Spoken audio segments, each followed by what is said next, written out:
সদ্য সন্তানহারা দিলীপ পত্নী গাড়িতেই ছেলে সৃঞ্জয়ের মৃত্যুর খবরে রিঙ্কুর এক স্বামীও ছুটে এলেন হাসপাতালে। কি তাঁর পরিচয়? বিয়ের মাত্র ২৫ দিনের মধ্যে সন্তানহারা হলেন রিঙ্কু মজুমদার।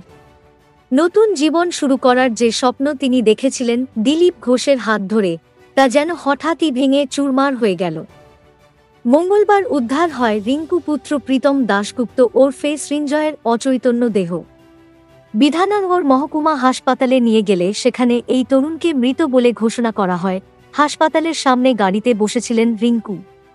নামেননি সদ্য সন্তানহারা মা।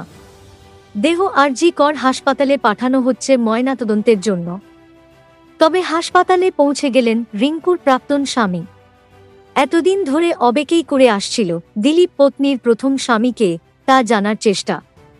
তবে ছেলেকে হারিয়ে আর বাড়িতে থাকতে পারেননি বাবা। রিঙ্কুর প্রথম পক্ষের স্বামী অর্থাৎ প্রীতম দাশগুপ্ত ওরফে সৃঞ্জয়ের বাবার নাম রাজা দাশগুপ্ত, অর্থাৎ বাবার পদবি ব্যবহার করতেন ছেলে। তিনি বীজপুর উত্তরপাড়া নবনগরের বাসিন্দা জানা যায়। খুব অল্প বয়সেই রিঙ্কু নিজে দেখে বিয়ে করেছিলেন রাজাকে। তবে সেই বিয়ে সুখের হয়নি।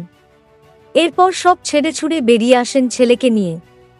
একাই বড় করেছেন ছেলেকে। চাকরি থেকে ব্যবসা, কম খাটনি করেনি ছেলেকে দাঁড় করাতে।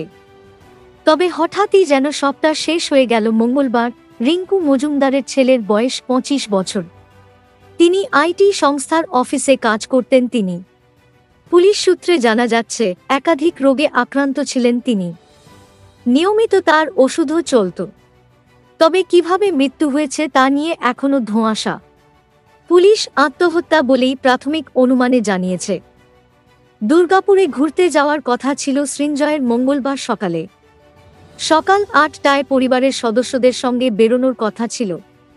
ঘুরতে যাওয়ার জন্য অফিসে আগাম ২ দিনের ছুটিও নিয়ে রেখেছিলেন।